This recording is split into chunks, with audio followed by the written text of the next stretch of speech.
People were fascinated by them. They were these trailblazing women who wanted to do what they wanted to do. I wish I was a gold digger sometimes. They didn't want to conform to what being a woman meant. Everything they did was considered outrageous.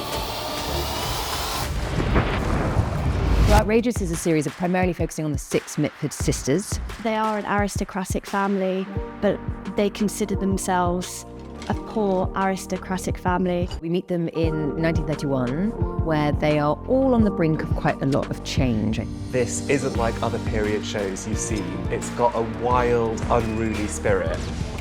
We didn't want to do something prim and proper and well-behaved, especially because our characters aren't well-behaved at all. They had a very privileged upbringing, and part of that upbringing led them to grow up thinking that no one could say no to them. We are independent women. Cheers. We can do whatever we like. These sisters were sort of insanely well connected. They just knew everybody there was to know in the 20th century. Winston, darling. Dynamite. Whenever they went anywhere, it was paparazzi, it was press. We wanted to get behind what you see in the papers and understand those characters as much as possible.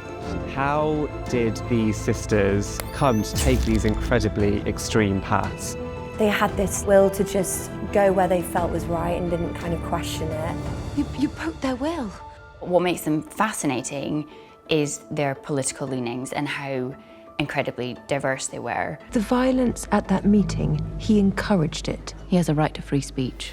Fascism is the only answer to the world's problems right now. In a way, the sisters aren't all extremely different. None of them are willing to be restrained and contained. And it's interesting because that's not always on the right side of history. You can't condone it. What's happening in Germany, it's none of our business. Nancy and Diana's relationship is actually the heart of our story. And you sort of see the rise and the fall of their relationship. Audiences will fall completely in love with these characters and have their heart broken by the decisions that they make.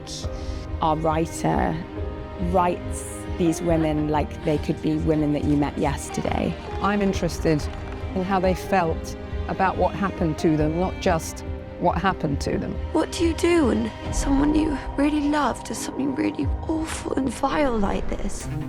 Want to make this a really immersive show where you're in this story with these characters. They had this element which was, well, why can't I do that? They have their own set of rules. They were never victims. It's got everything: sex, politics, elopements, bereavements, betrayals. Welcome to the grown-up world.